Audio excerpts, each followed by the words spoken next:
로마서 8장 1절에서 4절입니다.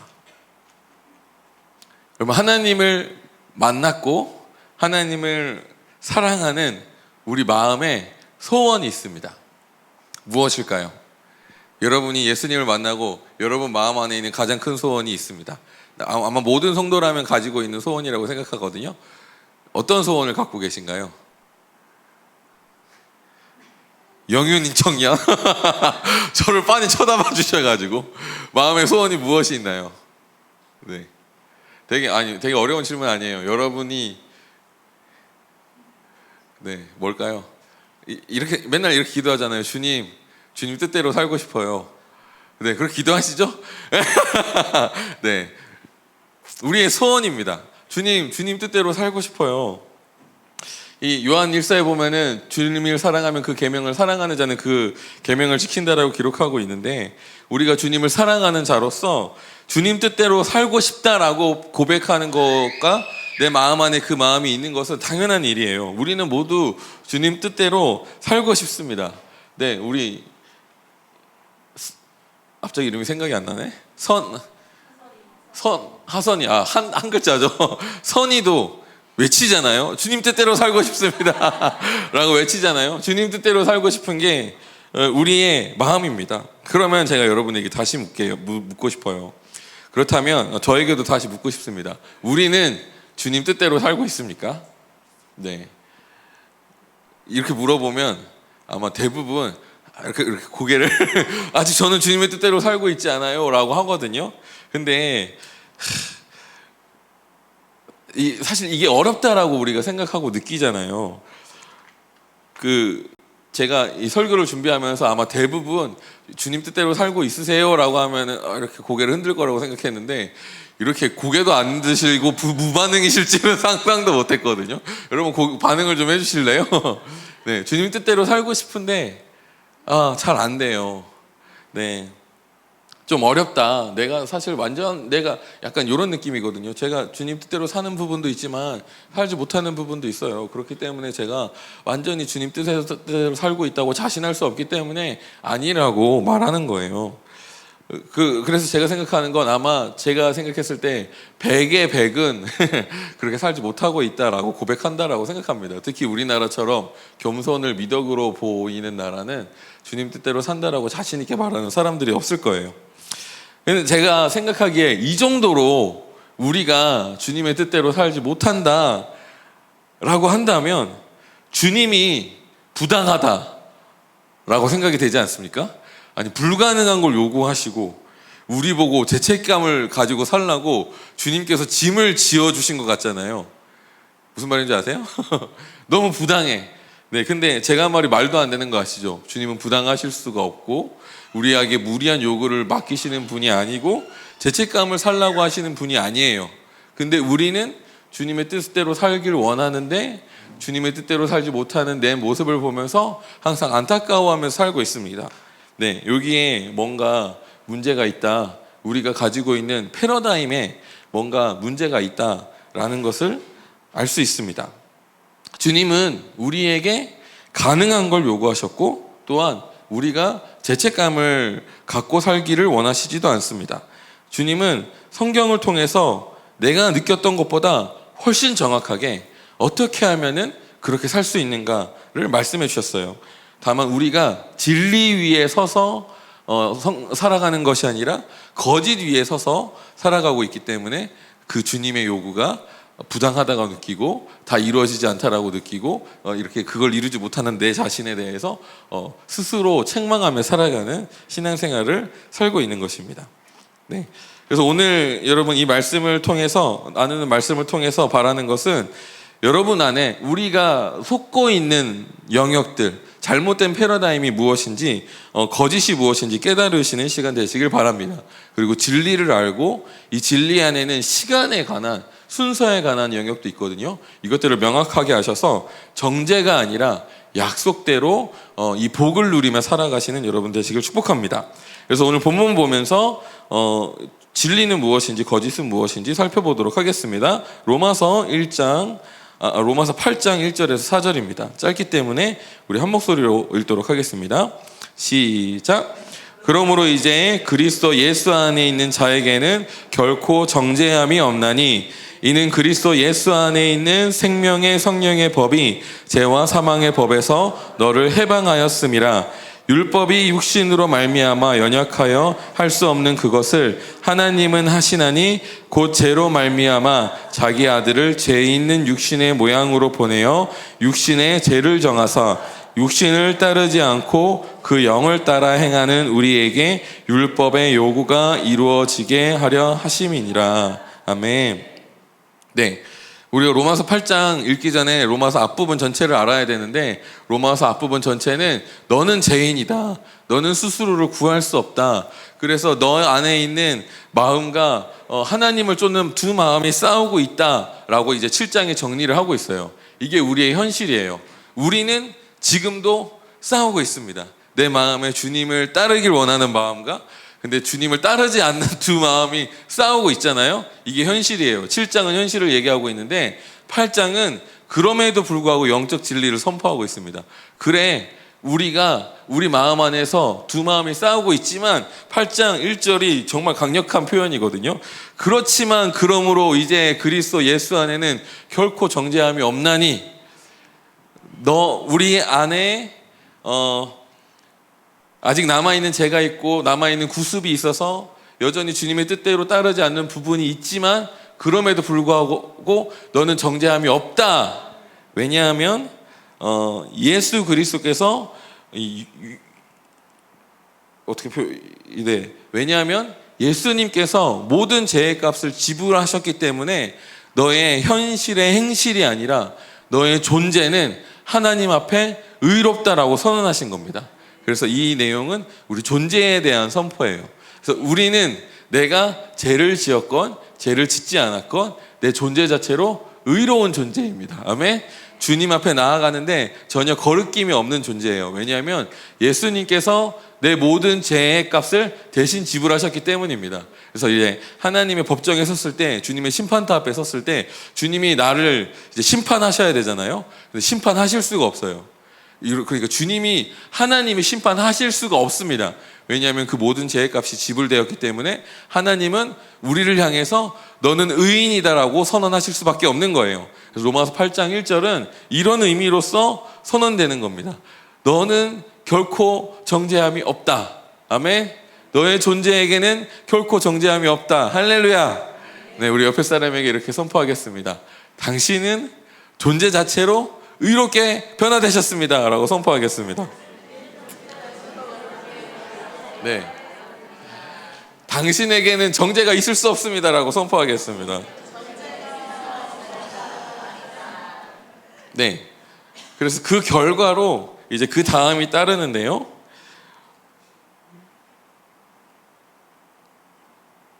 4절에 보면 이렇게 기록되어 있습니다.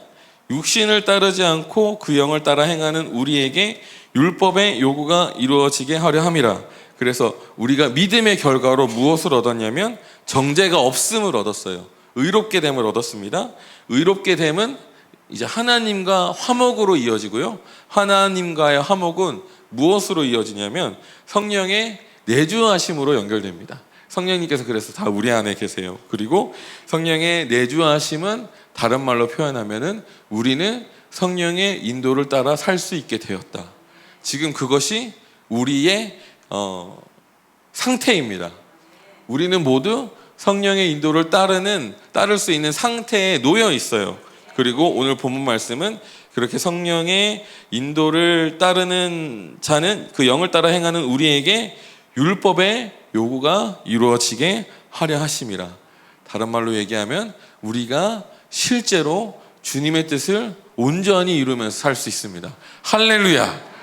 와, 놀랍지 않습니까? 늘 듣는 말인데 대단하다고 표현한 것 같네요.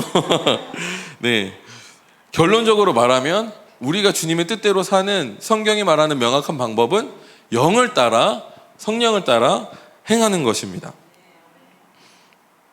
네, 그리고 이 영을 따라 행하는 것에는 율법의 요구를 이루는 것을 넘어서서 내 삶의 부르심을 성취하는, 내 삶에 하나님께서 주시는 꿈과 소망들을 이루어내는 것들도 포함됩니다. 그래서 우리의 삶이 오직 성령을 따라 행하는 삶이 되어야 돼요. 그렇게 되시길 축복합니다. 네, 그리고 이 부분에 대해서 좀 더 명확하게 말하고 있는 구절이 있어서 같이 살펴보도록 하겠습니다. 갈라디아서 5장 16절에서 23절입니다. 네, 여러분은 위에 보이시죠?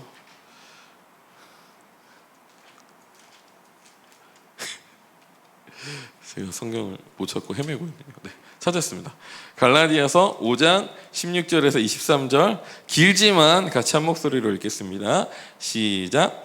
내가 이르노니 너희는 성령을 따라 행하라. 그리하면 육체의 욕심을 이루지 아니하리라. 육체의 소욕은 성령을 거스르고 성령은 육체를 거스르나니 이 둘이 서로 대적함으로 너희가 원하는 것을 하지 못하게 하려 함이니라. 너희가 만일 성령의 인도하시는 바가 되면 율법 아래에 있지 아니하리라. 육체의 일은 분명하니 곧 음행과 더러운 것과 호색과 우상 숭배와 주술과 원수 맺는 것과 분쟁과 시기와 분냄과 당짓는 것과 분열함과 이단과 투기와 술 취함과 방탕함과 또 그와 같은 것들이라. 전에 너희에게 경계한 것 같이 경계하노니 이런 일을 하는 자들은 하나님의 나라를 유업으로 받지 못할 것이요 오직 성령의 열매는 사랑과 희락과 화평과 오래 참음과 자비와 영성 충성과 온유와 절제니 이 같은 것을 금지할 법이 없느니라. 그리스도 23절까지군요. 네, 좋습니다. 네, 여기에서도 명확하게 시작이 성령을 따라 행하는 삶, 성령의 인도를 따라 사는 삶에 대해서 말하고 있습니다. 특별히 정확하게는 육체의 욕심을 이루지 않을 것이다 라고 말하면서 육체의 욕심이 일일이 나열되어 있거든요. 그래서 제가 크게 세 가지로 정리했어요. 첫 번째 육체의 욕심은 음행, 더러운 것, 호색, 성적인 타락을 의미합니다. 두 번째 우상 숭배와 주술입니다. 영적인 타락. 세 번째 원수 맺는 것과 분쟁과 시기, 분냄, 당짓는 것, 분열과 이단과 질투입니다. 네, 이거는 관계의 타락을 의미합니다. 네, 걸리지 않으신 분 계십니까? 네, 요 부분에는 안 걸리는 사람이 없습니다. 네 번째 술 취함과 방탕함. 네, 방탕한 삶에 대해서 얘기하고 있고요. 이것들이 육체의 욕심이다, 소욕이다 라고 말하고 있어요. 근데 우리가 좀 착각할 때 있거든요. 육체의 소욕이다라고 하면 대부분 이제 무욕, 권력욕, 성욕 이렇게 세 가지 얘기하고 이것들을 엄청 조심히 다루거든요. 근데 성경에 가장 많은 죄를 말하고 있는 게 뭔지 아세요? 관계의 타락입니다. 다른 거는 한 두세 개 하면서 휙 넘어가거든요. 근데 관계의 타락은 아주 구체적으로 말하고 있어요. 네, 똑같은 단어도 나오거든요. 시기와 질투. 시기와 질투 차이 아십니까, 여러분? 별로 모르잖아요. 근데 이걸 굳이 나누고 있거든요. 조금 다른 의미가 있지만 오늘은 그것에 대해서 자세히 다루진 않겠습니다. 네, 이 관계의 타락에 대해서 나누고 있는데 우리가 일반적으로 신앙생활 할 때도 설교에서도 어떤 음란함 이런 거는 굉장히 막 찌르고 설교 시간에 찌르고 그런데 관계적인 문제에 대해서는 그냥 넘어가거든요. 왜냐하면 피해갈 수가 없어. 설교하는 나도 피해가기가 힘들어요. 그러니까 이 부분도 넘어가는데 사실은 성경이 말하고 있는 육체의 소욕 가운데 제가 얘기했던 무욕, 성욕, 권력욕 요것뿐만이 아니라 관계에서 일어나는 잘못된 것들도 다 육체의 소욕이다라고 정의하고 있습니다. 네, 그러니까 우리가 온전히 이 주님의 성령을 따라 산다는 것은 내 삶에 있는 전반적인 모든 죄에 대해서 자유케 된다는 것을 의미합니다. 실제로 우리가 주님의 뜻에 일치하는 삶의 수준까지 살아갈 수 있는 길을 명확하게 제시하고 있습니다. 그리고 이렇게 살면 육체의 소욕을 육체의 소욕을 이루면 안 되죠. 육체의 소욕에 끌어지는 것뿐만이 아니라 성령의 열매를 맺는다라고 얘기하고 있어요. 그래서 그 아래 보면 명확하게 말하고 있잖아요. 사랑과 희락과 화평과 오래 참음과 자비와 양성과 충성, 온유, 절제니 이것들도 맺을 수 있다. 성령의 열매 그렇게 들었는데 주님 내 삶에는 성령의 열매가 없어요. 근데 그게 아니라 명확하게 성령의 열매를 맺을 수 있는 방법에 대해서 구체적으로 설명하고 있습니다. 저희는 이제 성령을 따라 행하면 됩니다. 너무 좋죠? 옆에 사람이 이렇게 축복하겠습니다. 성령을 따라 행하시길 축복합니다 라고 인사하겠습니다. 아멘. 네, 문제는 성령을 따라 행한다는 게 무엇인지 구체적인 그림이 없어요. 그래서 우리가 많은 오해가 생기거든요. 너무 뭐랄까요, 추상적인 개념이라. 근데 이제 하나님은 이제 수수께끼의 하나님, 약간 이런 식으로 비밀을 숨겨놓으신 속성이 있거든요. 잠언서에 보시면 하나님은 비밀을 숨겨놓으셨다라고 하는데 다른데 또 비밀을 써놓으셨습니다. 다른 얘기를 했어야 되는데 이 얘기를 먼저 했네요. 네, 일단 우리가 성령을 따라 행하는 삶을 이해하기 전에 반대적인 신앙생활을 알면 성령을 따라 행하는 삶에 대해서 좀 분명히 알 수 있을 거예요. 띄워주시겠습니까? 네, 반대되는 개념, 성령의 인도를 따라 행하는 삶이 있고요, 자신이 주도하는 삶, 율법을 따라 사는 삶이 있습니다. 근데 너무 워딩이 힘든 거예요. 성령을 따라 행하는 삶은 성경에 있으니까 이대로 쓰면 되는데 자신이 주도하는 삶, 율법을 따라 사는 삶 너무 힘들어서 제가 좀 더 간편하게 줄였습니다. 사실은 일주일 내내 고민했어요. 종교적인 삶, 네, 이것이 차이입니다. 성령의 인도를 따라 행하는 삶과 반대되는 대척점에 있는 삶은 종교적인 삶입니다. 네, 제가 종교적인 삶의 예를 들면서 큐티를 설명하고 싶어요. 큐티는 좋은 겁니다. 그래서 저희가 먼저 선언하는 건 여러분 가능한 큐티하면서 사십시오. 큐티는 하나님의 뜻이고 우리가 큐티하는 삶을 살 때 건강한 영적 성장과 안내를 받으면서 살 수 있습니다. 그래서 큐티하는 건 주님의 뜻이고 성경에도 말하고 있는 명령이기 때문에 여러분 큐티하시길 축복합니다. 근데 이 성경의 정확한 표현으로는 하나님께 나아가는 시간, 낮과 밤을 구별하라고 되어 있거든요. 그래서 아침에만 묵상하는 거 완성본이 아니에요. 근데 지금 이 큐티 오전에만 신앙생활하고 저녁에는 요구되는 게 없잖아요. 그거는 성경적인 개념이 아닙니다. 낮밤이 있고 성경에서 말하는 낮밤은 이제 상번제를 의미하거든요. 오전에 드리는 제사와 저녁에 드리는 제사. 그래서 여러분 오전에 큐티 하시면은 저녁에 뭔가를 또 하셔야 됩니다. 아직 요 부분에 대한 계시는 아직 우리 가운데 오지 않았지만 여러분 요 부분에 대해서 열어놓으시고 여러분 자기 전에 주님과 함께 마무리하는 것까지 하시길 축복합니다. 네. 제가 큐티에 대해서 말하고자 하는 바는 우리가 이제 새벽 기도가 신앙생활의 기본인 척도일 때는 이제 농업사회였고 아직 학력이 부족했기 때문에 지도자가 필요했고 지도자 중심적으로 모이는 시간이 매일 필요했어요. 그래서 우리나라가 새벽 기도가 부흥했고 기도의 유업도 있었기 때문에 진행됐거든요. 근데 이제 문화적인 산업 구조가 도시화되고 그리고 개인의 학력이 올라감으로 인해서 이제 새벽 기도에서 개인이 신앙생활하는 큐티로 이제 신앙생활의 형태가 많이 옮겨졌습니다.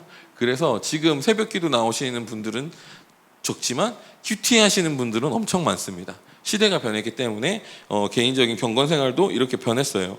그리고 많은 큐티 하시는 분들이 이제 성령의 인도함을 따라 살기 위해서 노력해요. 근데 문제는 이제 큐티 하면서 성령의 인도를 따라 살고 있는가 아니면 종교적인 삶을 살고 있는가 하는 것입니다. 많은 분들이 큐티하면서 성령님께서 매일 나에게 말씀하셔서 매일매일 내가 순종하면서 주님과 동행하고 있습니다. 그렇게 예언적인 여정을 가고 있습니다라고 고백하는 분들 계시거든요. 너무 좋은 겁니다. 저는 이런 큐티는 정말 추천합니다. 그래서 여러분들도 매일 큐티하시고 성령님과 동행하시는 여정을 살아가시길 바라요. 네. 하지만 하나님의 음성을 부정하는 경우, 성령님의 어떤 감동이라든가 이런 거를 부정하는 경우에 보통 큐티가 정죄의 문화로 흘러갈 수밖에 없는 경향을 갖게 됩니다. 왜냐하면 성령이 이끄시면서 예언적인 여정을 떠나가야 되는데 성경을 보면서 어떤 성경을 도덕책 혹은 윤리책처럼 보면서 내가 살아가야 될 기준으로 삼고 그 기준을 살기 위해서 노력하는 형태로 이제 신앙생활이 흘러가면 정죄감에 빠질 수밖에 없는 거예요. 네, 저는 그래도 큐티하는 게 이렇게라도 큐티하는 게 낫다라고 생각합니다. 네, 이렇게라도 큐티해서 조금이라도 도덕적인 삶, 윤리적인 삶을 살기 위해 노력하는 게 낫다라고 생각하고 이렇게 열심히 살아보고 실패해봐야 이제 성령의 인도를 따를 수 있다라고도 생각해요. 근데 저는 이런 식으로 신앙생활하는 것엔 너무나도 명백한 한계가 있다라고 말씀드리고 싶습니다. 네, 도덕적인 나아짐은 신앙생활의 극히 일부분에 불과합니다. 신앙생활의 본질은 성경을 통해서 하나님을 알고 하나님과 동행하는 거예요. 그래서 이것이 말하는 성령의 인도를 따라 사는 삶의 풍성함입니다. 그래서 주로 자신이 주도하고 자신이 노력하면은 언젠가 한계가 찾아옵니다. 네, 진정한 변화는 의지적인 노력만으로는 이루어지지 않습니다. 네, 신앙생활 하면 할수록 깨닫죠. 그래서 사도 바울은 나는 죄인 중에 개수라고 얘기했습니다. 네, 근데 우리가 이 성령의 인도를 따라 사는 삶을 이해하지 못하고 정죄의 문화 아래에 있다면 우리는 신앙생활 하면 할수록 짐이 무거워지고 괴로워져요. 제가 나중에 제 삶을 통해서 자세히 설명드릴 텐데요. 네, 한계가 있다는 것이죠. 그래서 이 종교적인 삶, 자기주도적인 신앙생활의 한계는 결국에는 스스로 정죄감에 빠지게 된다. 죄의식 안에서 신앙생활을 하게 된다라는 한계를 갖고 있습니다. 내가 변화되기를 노력하지만 내 의지와 노력으로는 변화되지 않는 모습을 결국엔 봉착하면서 죄인이라는 정죄감과 죄의식에 빠져 살게 되죠. 또 반대로 그거를 노력해서 이뤘어요. 그럼 어떤 게 생기는 줄 아세요? 나도 모르게 나는 대단하다 라는 생각이 자리 잡게 돼요. 나는 대단하다. 나는 대단하는 게 자리 잡게 되면은 이제 다른 사람을 내 아래로 놓기 시작하고 그 사람들을 정죄하기 시작합니다. 그래서 신앙생활 잘한다 하시는 들 중에 굉장히 이제 분냄과 당짓는 것과 이단과 투기와 시기와 질투가 가득합니다. 무슨 말인지 알죠? 성령을 따라 살지 않았기 때문에 정말 막 경건한 삶을 다 살아요. 그래서 뭐랄까요, 음란함은 제거하고 뭐 기타 등등 뭐 방탕함은 제거했어요. 근데 우상숭배도 제거했어요. 관계에는 완전 빵꾸가 나서 교회 가면은 신앙생활 제일 잘하는데 목사님들의 제일 큰 고민거리세요. 계속 막 정죄하고 계속 그 사람은 신앙생활은 열심히 하지만 주변 관계에서 분란을 일으키니까 그런 경우가 이제 신앙생활, 이 성령을 따라서 신앙생활을 하지 않기 때문에 종교적인 신앙생활을 하기 때문에 나오는 결과라고 할 수 있습니다. 그래서 우리가 묵상을 정확하게 알아야 돼요. 묵상은 지금 우리가 말하는 큐티와는 다릅니다. 큐티는 우리가 성경을 읽고 거기에서 주는 성령님의 감동을 쫓고 이런 식으로 이렇게 표현되어 있는데 그것 자체도 성경과 달라요. 성경에서 묵상은 이제 메디테이션은 성경적인 표현으로는 읊조리다라는 의미를 갖고 있습니다. 계속해서 반복해서 말하는 거예요. 그래서 성경적인 묵상은 사실은 암송에 가깝습니다. 여러분 묵상하시고 마음에 와닿으시면 하루 종일 외우셔서 내가 밤에 확인하는 거예요. 내가 외웠는지 안 외웠는지. 그럼 여러분 상번째 아침부터 시작해서 밤까지 주님께 삶을 거룩하게 구별해 드렸다라고 할 수 있습니다. 암송이 저는 묵상보다 개인적으로 더 중요하게 생각하거든요. 암송하면 이게 내 DNA 안에 새겨지고 내 지식 안에 새겨져요. 그리고 이게 상황과 때를 만나면 그 말씀이 올라와서 나를 훈계하고 가르칩니다. 그러면 그때부터 성령을 따라 사는 삶을 살 수 있게 되거든요. 근데 내가 이제 도덕적인 죄를 발견해서 끊어내고 영적인 원리를 막 적용하고 그렇게 막 살아가려고 노력하다 보면 이제 되지 않는 한계를 만나게 됩니다. 이 자기주도적인 신앙생활의 본질은 여러분 이제 정신 차리세요. 이 부분 중요합니다. 종교적인 삶, 제가 너무 신학적인 설교를 준비해서 죄송합니다, 여러분. 종교적인 삶의 한계, 자기주도적인 신앙의 본질은 무엇이냐면 이 뿌리가 어디에 있냐면 이성이 온전하다라는 개념의 뿌리를 갖고 있습니다. 그래서 내 이성은 가능성이 있기 때문에 내가 공부하고 내가 노력하고 의지적으로 내 이성을 활용하면 나는 하나님의 뜻에 일치할 수 있다라는 그런 개념을 갖고 있어요. 이 개념이 이 교회사적으로는 반펠라기우스주의라고 합니다. 네, 죄송합니다, 여러분. 펠라기우스주의는 이제 내 이성은 완벽해서 교육으로 내 스스로 구원에 이룰 수 있다는 거고요. 반펠라기우스주의는 이제 반만 펠라기우스주의란 뜻인데, 주님을 만난 나는 이성이 회복되었기 때문에 내 이성으로 노력하면 주님의 뜻을 이룰 수 있다라는 신학입니다. 근데 이 반펠라기우스주의도 교회사에서 이단으로 정죄받았습니다. 근데 얘가요, 이렇게 항상 교회사에서 계속 등장해요. 이게 펠라기우스주의가 있었고 그 이후에 반펠라기우스주의가 있었지만 이단으로 정죄당해서 사라졌는데, 이제 또 몇 년 지나서 종교개혁 시기에 이제 또 종교개혁이 있어서 개혁된 적이 있잖아요. 그리고 그 다음에 또 큰 부흥이 있었고 공백기가 있는데, 이 공백기에 또 반펠라기우스주의가 일어났어요. 그래서 이제 또 신학적으로 정의했는데, 요때는 아르미니우스주의라고 또 정의했고, 그 이후에 또 이건 아니다라고 해서 또 부흥이 일어났습니다. 그러니까 부흥과 부흥 사이에 이 반펠라기우스주의, 이성주의가 항상 교회사에서 유행하고 있거든요. 저는 개인적으로 한국 교회에 이런 이성주의가 유행하고 있다라고 보고 있습니다. 그래서 아직 전 시대에 부흥이 있었고 다음 시대에 부흥이 있는데, 이성주의가 유행하고 있어요. 우리 이성주의 타파해야 됩니다, 여러분. 그리고 이것은 잘못된 모습입니다. 그리고 이 이성주의가 교회사적으로 깨지는 일이 일어나는데, 이게 부흥입니다. 저는 부흥이 오기를 간절히 기대하고 있습니다. 그래서 지금 한국교회가 어두워지고 있잖아요. 왜냐하면 성령을 따라 행하는 것이 아니라 계속 이성주의로 가고 있기 때문에 어려워지고 있거든요. 도덕적으로 살아라, 성령을 의지하는 게 아니라 계속 삶의 지표를 주면서 그것을 위해 노력하라 라고 얘기하고 있습니다. 근데 주님께서 이 땅 가운데 부흥을 주셔서 그것을 깨트리실 거예요. 그게 부흥으로 다시 한번 우리 가운데 찾아올 것이라고 생각합니다. 네. 그래서 이 이성과 반대되는 개념은 신비거든요. 미스테리, 신비한, 이성으로는 이해할 수 없는. 그래서 교회가 하나님의 신비를 잃어버리면 이성주의로 가게 되어 있어요. 우리가 해야 될 것은 이 신비를 회복하는 겁니다. 성령을 따라 행한다는 것은 이 신비를 회복하자는 말입니다.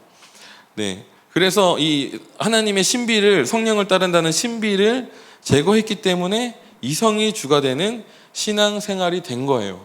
그러니까 이 신앙생활은 사실 근본부터, 뿌리부터 잘못된 것입니다. 시작 자체가 잘못된 거예요. 그래서 열매도 바르게 맺을 수가 없고 주님의 뜻을 이루는 삶도 살 수가 없는 것입니다. 네. 저희는 이 영역에서 앞서가는 교회입니다. 왜냐하면 저희는 이성이 부셔질지라도 성령님을 추구하는 교회잖아요.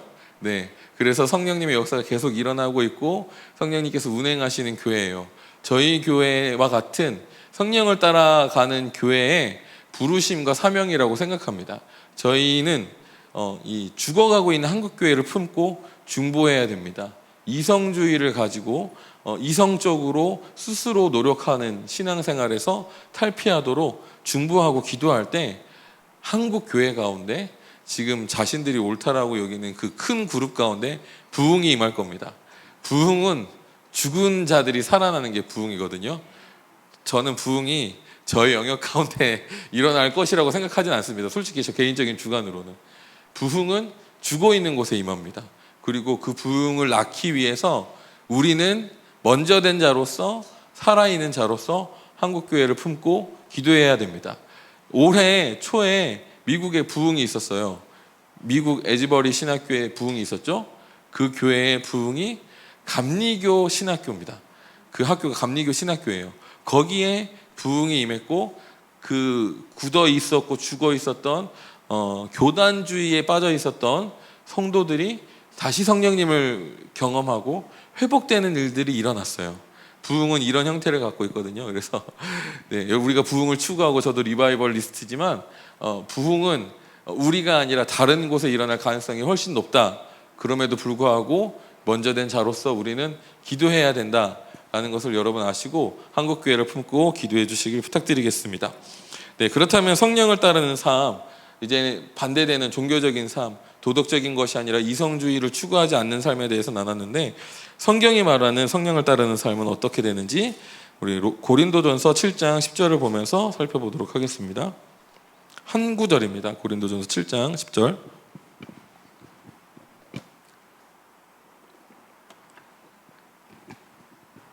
네, 제가 일단 같이 읽겠습니다. 고린도, 제가 전서라고 했나요? 고린도 후서. 제가 전서를 펴놓고 읽을 뻔했습니다.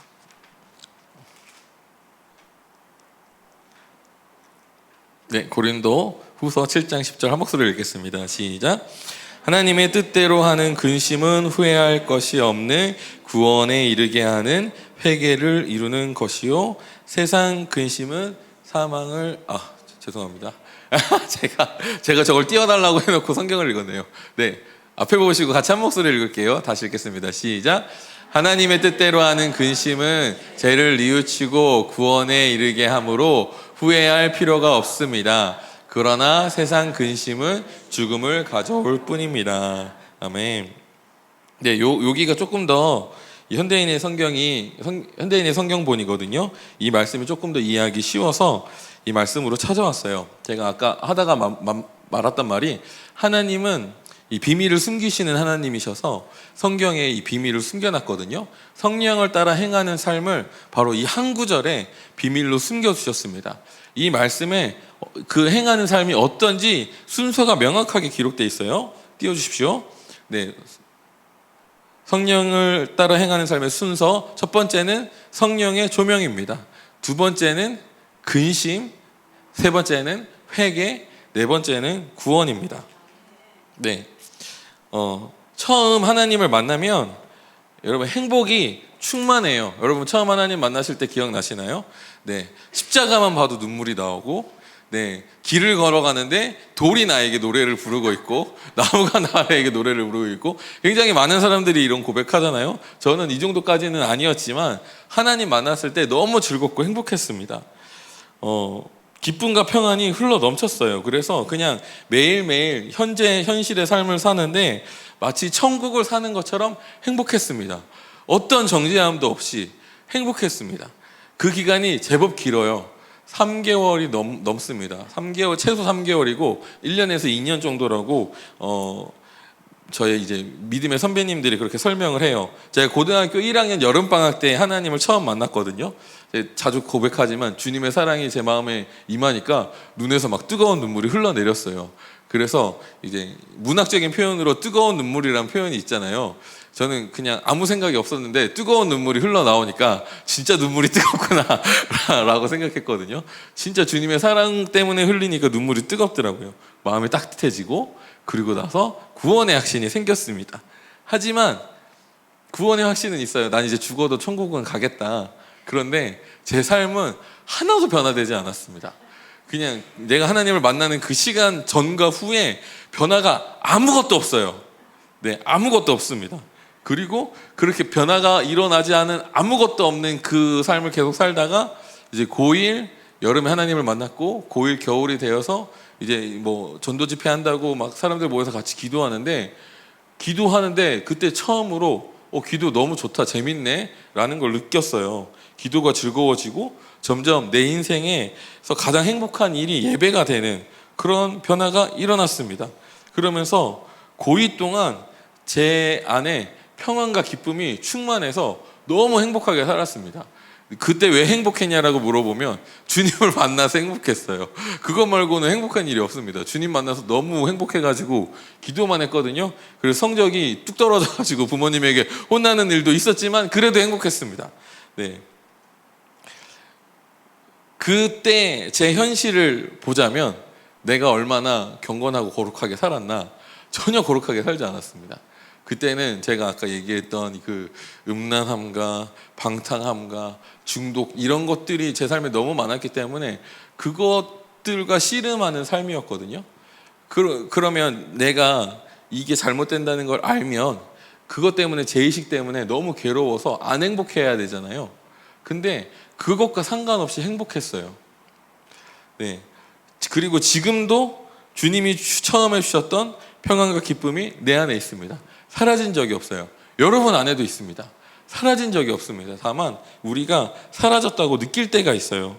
그것은 내가 죄를 알고 내가 죄를 지켜야 된다는 정죄에 빠졌을 때, 우리가 하나님의 나라, 이 존중과 용납의 나라 안에 있으면 내가 죄가 있어도 내 스스로도 나를 정죄하지 않거든요. 근데 정죄의 나라 안에 들어가잖아요.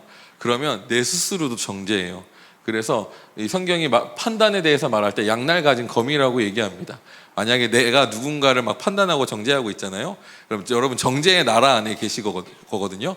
그럼 여러분 스스로도 여러분 영이 하나님께 나아갈 때 나를 정죄하고 있어서 하나님과의 관계에 껄끄러움이 찾아옵니다.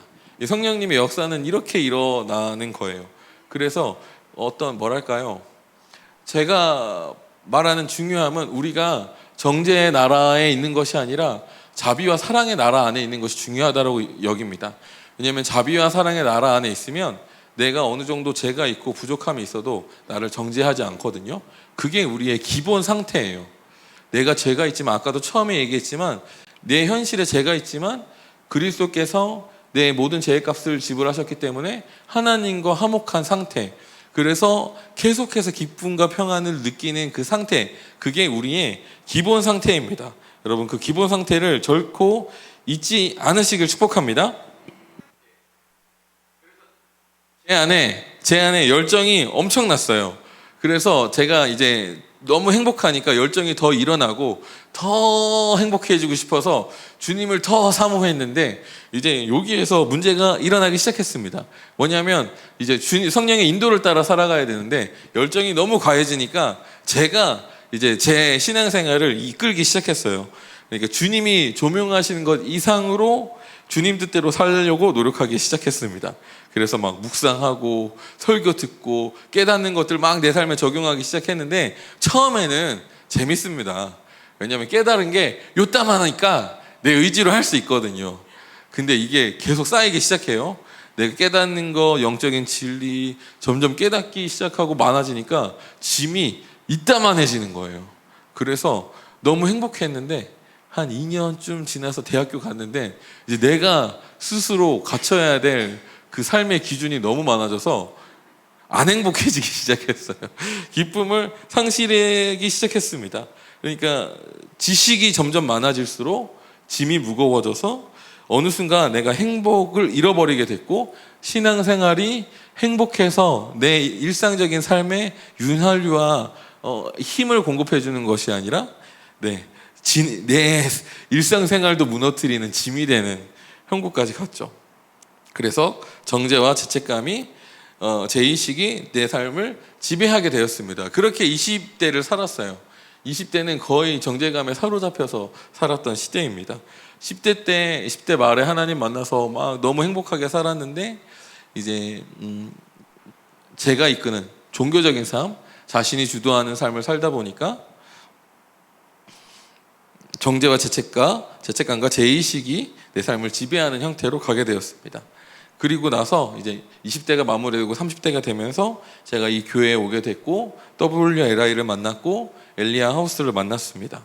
네, 의에 대해서 배웠고 정체성에 대해서 배웠어요. 그리고 나서 정죄에서 자유케 되었습니다. 물론 또 30대에 문제가 생깁니다. 너무 억압됐던 것에서 자유케 되니까 어떻게 되는 줄 아세요? 방종과 나태음으로 또 흐를 수 있거든요. 또 방종과 나태음으로 가는 영역까지 가기도 했어요. 왜냐하면 이 부분이 너무 싫어서 이쪽으로 갔기 때문에, 또 성령을 따라 사는 삶이 아니라 그래 내 정체성만 추구하면 돼, 나는 절코 의로운 자의 정죄함이 없어 라고 계속 그냥 신념을 밀어붙이는 거예요. 내 삶이 무너지든 무너지지 않든 신념을 밀어붙여. 나는 방종해도 돼, 난 나태해도 돼, 나 중독에 빠져도 돼, 나는 그래도 의인이야. 계속 밀어붙여요. 근데 여러분, 죄의 열매는 결코 좋지 않습니다. 죄가 내 삶에 있으면 내 삶은 파괴될 수밖에 없어요. 네, 그래서 이 신념 한 신념을 밀어붙이는 것은 결코 좋지 않습니다. 그래서 특정한 신념을 추구하는 것도 좋지만 적어도 기초만은 성경적인 기초를 놓아야 돼요. 그래서 이러한 우여곡절 속에 신앙생활을 하면서 그냥 한 신념을 추구하는 게 아니라 성령을 따라 사는 삶은 주님께서 어떤 내 삶을 이끄시는 그 원칙이 있고 그것을 쫓아 사는 삶이구나 라는 것을 발견하게 됐습니다. 그래서 오늘 읽었던 말씀, 오늘 읽었던 순서가 그 명확한 방법이에요. 네.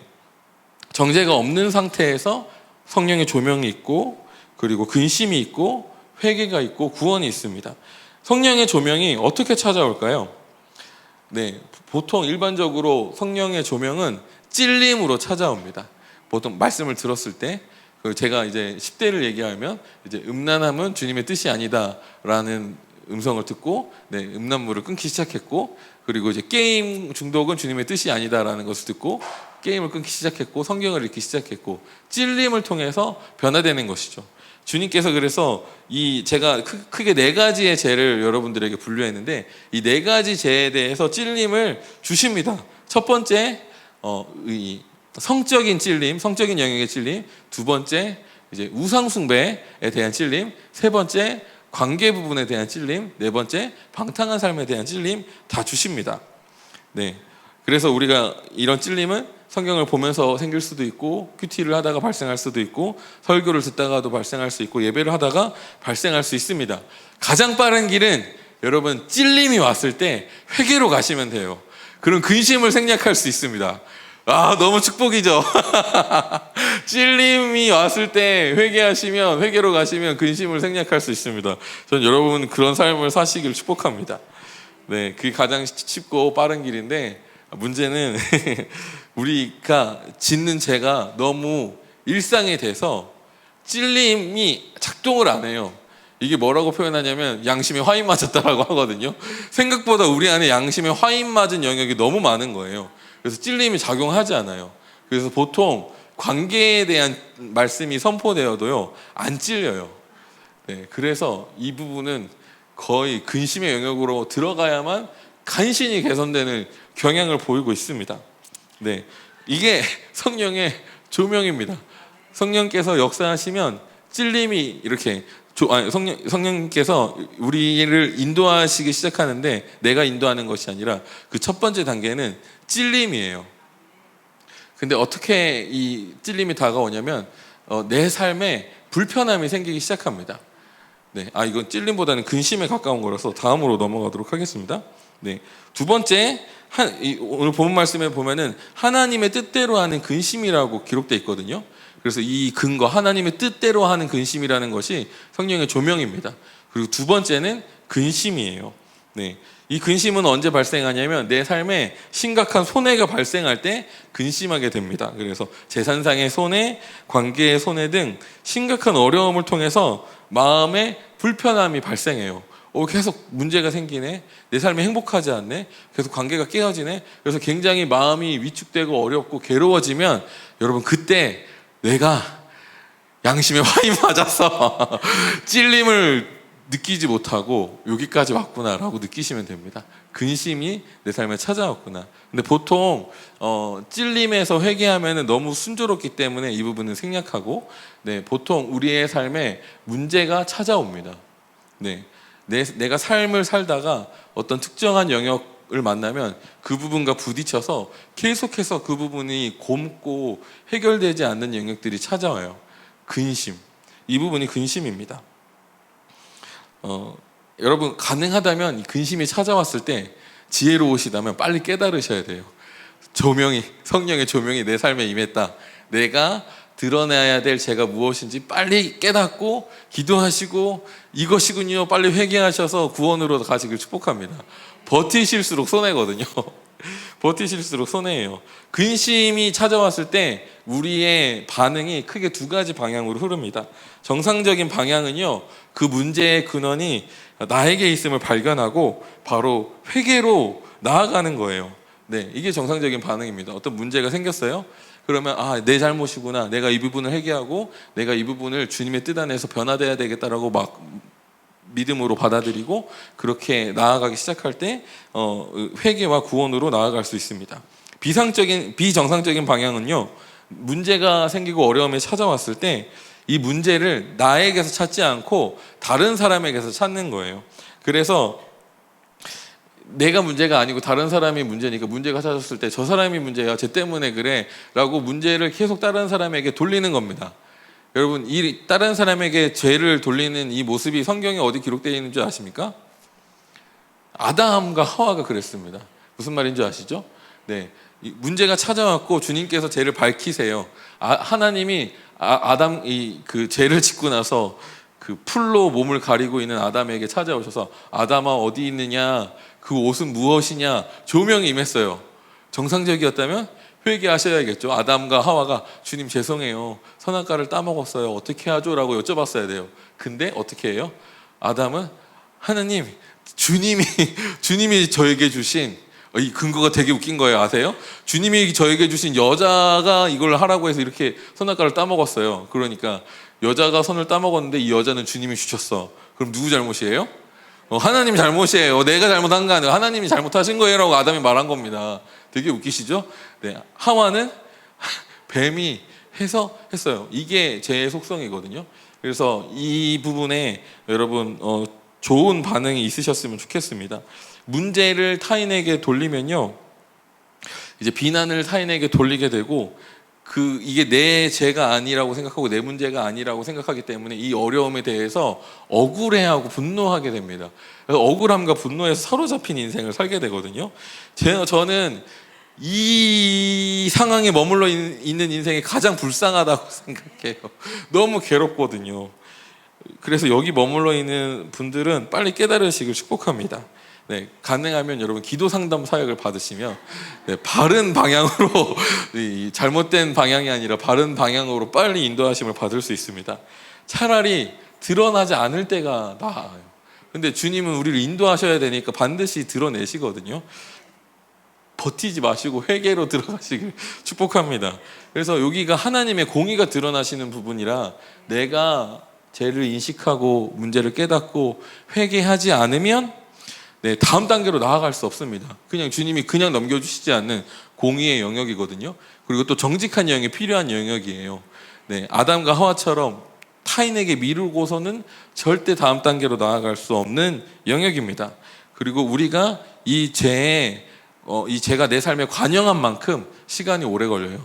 내가 양심에 화인 맞은 만큼 오래 걸리는 특징을 가지고 있습니다. 그래서 제 간절한 소망은 가능하다면 인생 막대기의 굴레에서 최대한 빨리 나오는 것이 상책이라고 생각합니다. 최대한 빨리 나오시길 축복합니다. 이런 근심은 그래도 하나님께서 은혜를 주시는 부분이 있기 때문에 결국 우리를 어떻게 이끄냐면 이제 겸손으로 인도하세요. 내 안에 있는 교만과 오만을 깨트리시고 겸손으로 인도하셔서 우리가 회개로 나아가도록 하십니다. 가능하면 교만과 오만으로 버티지 마시고 주님 앞에 납작 엎드리시는 여러분 되시길 바랍니다. 그래서 주님 앞에 낮아지고 엎드려질 때까지 인생 막대기가 계속 작동해요. 그래서 엎드리셔서 인생 막대기가 더 이상 작동하지 않도록 회개로 나아가시길 축복합니다. 그 다음 단계는 회개입니다. 우리가 근심을 하고 나면 회개로 가게 되는데요, 회개는 우리가 잘 알고 있듯이 내 문제이고 내 죄임을 인정하는 것입니다. 주님, 내가 잘못했습니다. 이 결과, 내가 지금 이런 문제를 겪는 결과가 내 죄의 열매임을 인정합니다. 그리고 저는 더 이상 이 쓴 열매를 먹지 않겠습니다. 그러면서 내 죄의 뿌리를 제거하는 것이죠. 죄의 습관을 제거하는 거예요. 네. 이거는 사실 엘리야후스적인 관점인데요, 이 죄가 들어오고 관영하게 된 시작점이 있습니다. 쓴뿌리가 발행한 시작점이 있거든요. 엘리야후스 사역에도 굉장히 중요하게 생각하는데, 이 시작점을 찾아서 회개해야만 그 죄가 더 이상 내 삶에 역사할 수 없다라는 굉장히 중요한 영적인 원리가 있습니다. 그래서 이 여러분 안에 있는 억울함과 분노의 시작점을 제거하셨으면 좋겠습니다. 보통 이 쓴뿌리가 몇 살 때 생길까요? 맞춰보세요. 네, 물론 배우신 분들이 많겠지만 3세 이전에 생깁니다, 여러분. 사실은 거의 10세 이전에 다 생기거든요. 저희 아들이 쓴뿌리가 3세 이전에 생겨서 10대부터 발현되기 시작했어요. 그래서 너무 중요한 개념이고 가치거든요. 부모님들도 배워서 이걸 잘 자녀에게 가르치시면 굉장히 평안한 삶을 사실 수 있습니다. 그래서 이런 부분에 대해서 회개해요.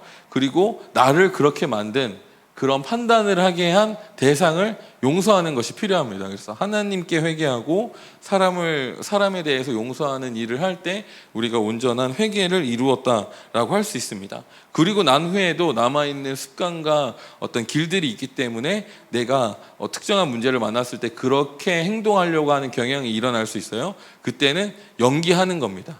그렇지 않은 것처럼 연기하면서 믿음으로 행동하며 나아갈 때 결국에 완전히 끊어지는 일들이 일어납니다. 네, 실제로 막 내 마음에 감정이 없어서 그런 척하는 게 아니라 내 안에 막 쓴 감정이 올라오지만 마치 그렇지 않은 것처럼 연기하면서 살아가는 거예요. 이게 부활하는 것처럼 살아가는 거거든요. 그렇게 살다 보면 어느 순간 뒤돌아봤을 때 내가 더 이상 연기가 아니라 실제 내 삶이 되었네 라는 것을 느낄 수 있습니다. 네, 그렇게 근심하고 회개하는 시간을 보내다 보면 어느 순간 내 근본적인 부분이 변화되었다는 것을 느낍니다. 네, 여러분 이게 중요합니다. 종교적인 삶은 겉으로 보이는 도덕적인 수준의 변화를 말하지만 성령을 따라 사는 삶은 근본적인 변화를 얘기해요. 완전히 내 근본이 변화되는 변화가 찾아오기 시작합니다. 그 다음 단계 구원에 대해서 살펴보도록 하겠습니다. 구원의 의미는 종된 것에서 자유케 되었다는 의미예요. 그러니까 우리가 쓴 뿌리에 종된 것이고 죄에 종된 것이고 구원이 임했다는 것은 거기에서 자유케 된 것입니다. 그리고 주로 제가 이 여러 가지 죄 중에 이 근심으로 나아가는 것은 관계의 영역이라고 했는데 이 관계는 감정에 종된 부분이 되게 많습니다. 특정한 제가 굉장히 사랑했던 우리 집사님이 계셨는데 자매로만 이루어진 가정에서 살았어요. 그리고 그 가정에서 극심한 시기 질투를 하고 사셨습니다. 이분이 교회에서 신앙생활을 하셨는데 목사님이나 남성들과는 아무 문제가 없어요. 근데 나이가 많으신데도 불구하고 또래에만 가시면 싸움 따게 되시는 겁니다. 제가 그 상담을 들었거든요. 그렇게 들을 만한 얘기가 아닌데 오해하시고 분노하시고 시기하고 질투하시고, 왜냐하면 거기에 쓴뿌리가 있기 때문이에요. 감정이 거기에 종되어 있기 때문입니다. 근데 그 문제점을 해결하고 발견하고 회개하면 이제 감정에서 자유케 되어서 구원으로 나오게 되는 것이죠. 그래서 이제 구원, 특별히 제가 이 성령을 따라 행하는 삶에 있어서 구원은 감정에서 자유케 되는 것, 감정의 종됨에서 자유케 되는 것이라고 할 수 있습니다. 이 감정이 종되면 상황과 환경에 휘둘려요. 동일한 상황과 환경에 찾아오잖아요. 또 일어납니다. 방금도 얘기했듯이 동일한 여성 집단에 있으면 그분은 어딜 가든 똑같이 행동합니다. 또 질투하고 또 시기하고 또 질투하고 또 시기하고, 그래서 교회를 계속 떠도는 것이죠. 왜냐하면 내 또래와 같이 신앙생활을 해야 되는데 또래와 만나면 시기하고 질투해서 무너지니까요. 계속 공동체 안에서 내가 견딜 수 없으니까 떠다니는 형태의 신앙생활을 하게 되거든요. 이게 근심에 있는 거예요. 근심에서 회개로 안 가고 계속 거기 있으면 저 너무 속상하거든요. 계속 교회를 또 돌아다니는 신앙생활을 하셔야 돼요.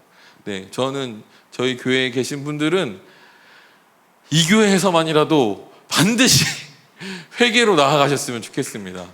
그래서 이 교회에서 이제 구원을 발견하시고 돌파되셨으면 좋겠어요. 정말 저의 간절한 소망입니다.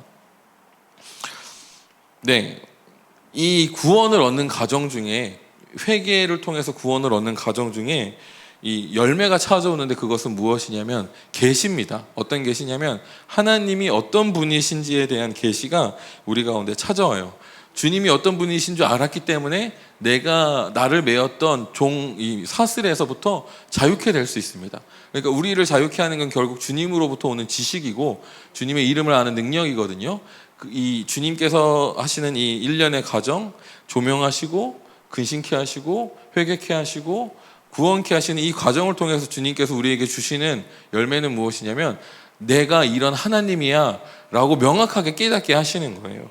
여러분, 그런 영역으로 나아가실 수 있기를 축복합니다. 저 같은 경우에 제가 정말 미워했던 목사님이 계셨거든요. 그분을 용서할 때 저는 주님의 공의하심을 깨달았어요. 주님이 너무 공의하시기 때문에 제가 그분을 용서할 수 있었거든요. 사실 이 용서라는 게 심판을 하지 않고 심판을 하나님께 맡긴다라고 제가 여러분들에게 말씀드렸잖아요. 제가 주님을 너무 무서워하기 때문에, 공의로우신 주님을 제가 너무 무서워하거든요. 그러니까 내가 복수하는 마음보다 주님께서 심판하시는 게 훨씬 더 세겠다. 저의 이기적인 생각일 수 있는데, 그걸 깨닫고 나서 주님께 맡겼는데 진짜 주님의 인생 막대기가 훨씬 더 강력합니다. 무섭습니다. 네, 그래서 특정한 문제가 찾아오고 그 문제가 해결될 때마다 주님의 능력을 경험하게 돼요.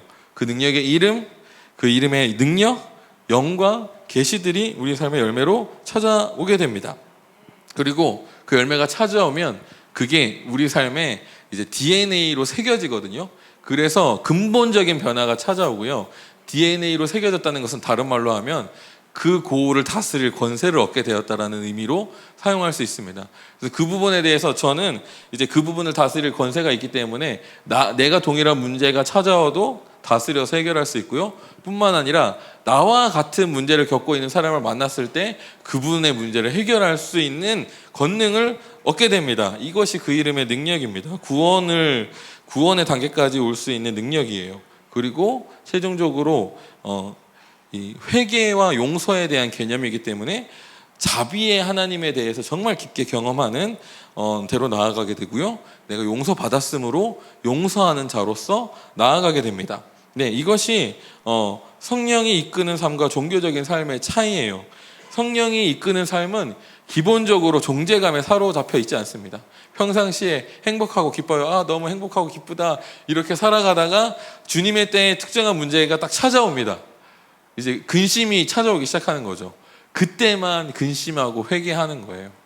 무슨 말인지 알겠죠? 그러다가 이제 또 이겨내고는 더 높은 영적으로, 더 높은 차원으로 내가 성장하게 되고 더 행복하고 기쁘게 오래 살다가 또 드러나면 그러면 또 그 일련의 과정을 통해서 가는 것이죠. 삶에 정제감이 없습니다. 근심만 있을 뿐이에요. 성령이 주시는 근심. 근데 종교적인 삶은 어떻게 살까요?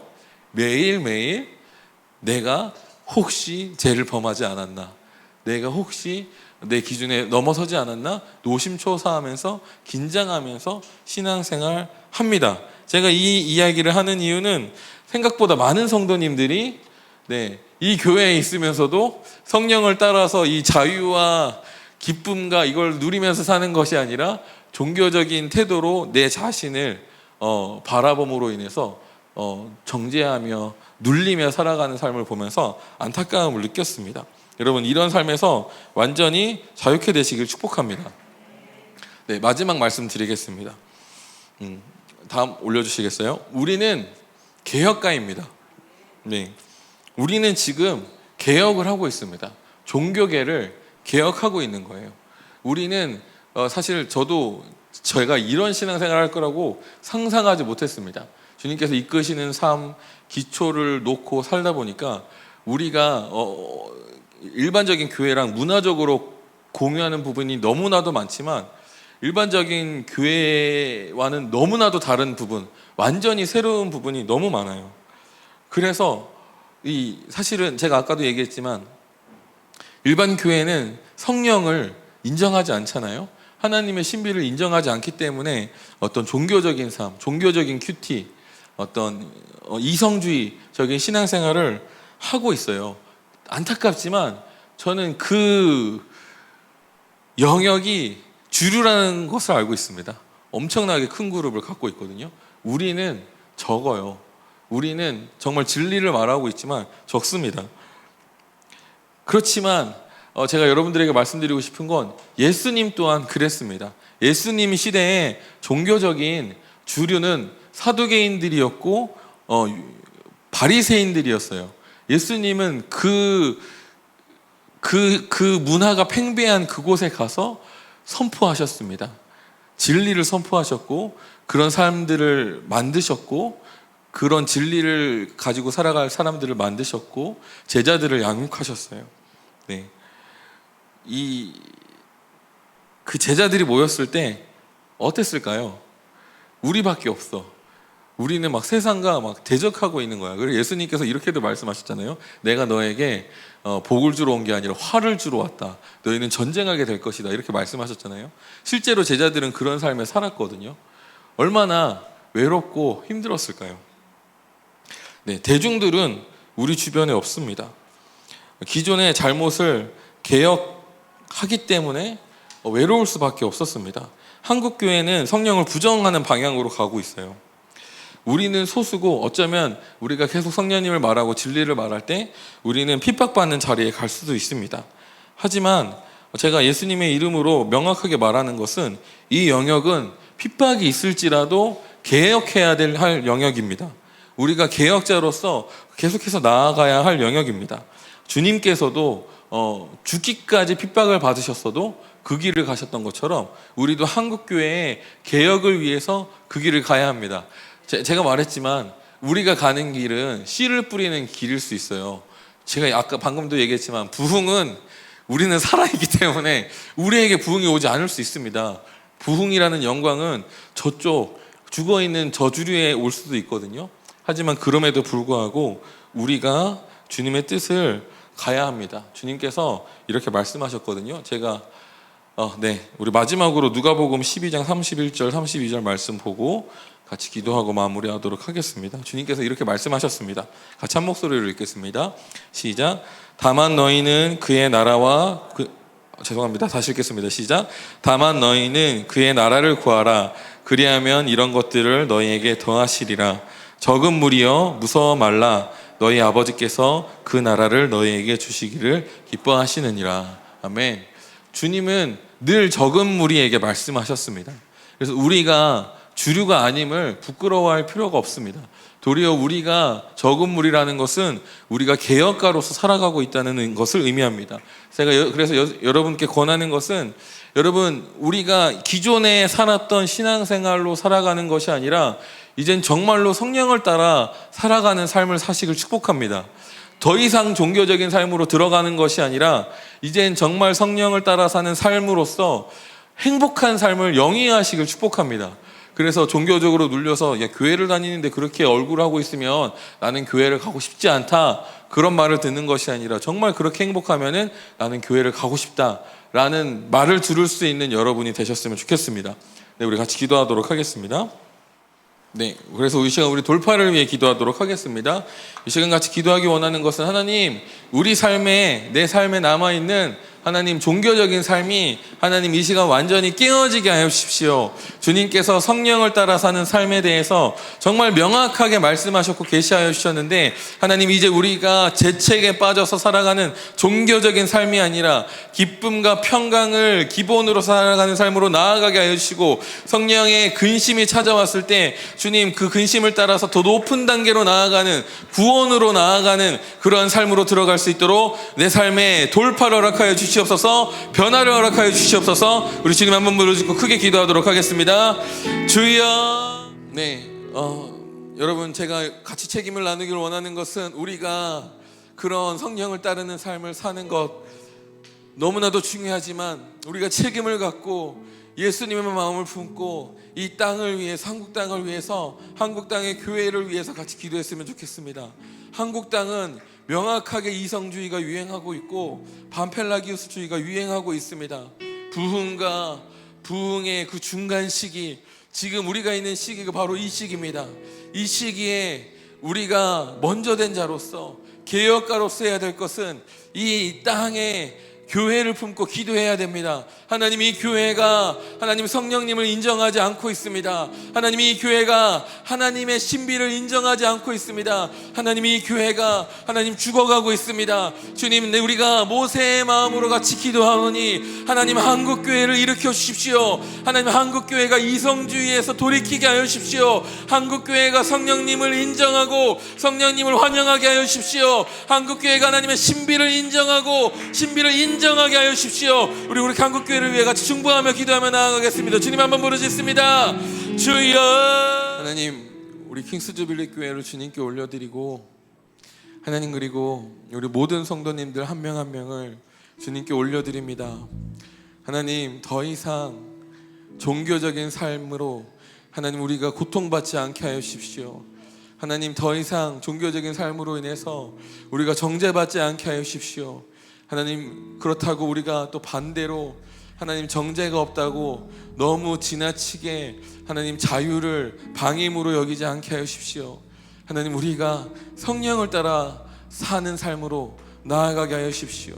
주님께서 인도하시는 대로, 하나님 조명하시는 대로 근심하게 하시고 회개하게 하시고 구원으로 나아가게 하여 주셔서 우리가 계속해서 증가하는 삶으로 나아가게 하여 주십시오. 그래서 우리의 삶이 전반적으로 주님과 동행하는 삶이 행복할 수 있도록, 그 행복과 기쁨, 평강이 우리 삶에서 절대 잃어버리지 않을 수 있도록 그런 삶을 허락하여 주시옵소서.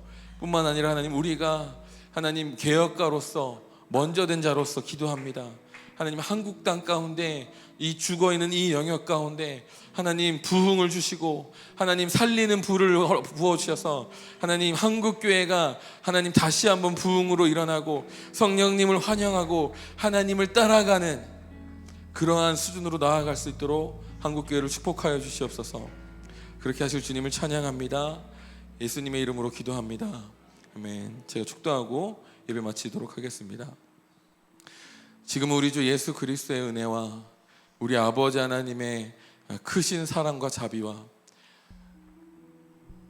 우리를 인도하시는 성령님의 운행하심이 성령을 따라 살기로 결단하고 개혁가로 살기로 결단하는 킹스 주빌리 교회 모든 성도 위에 있을지어다.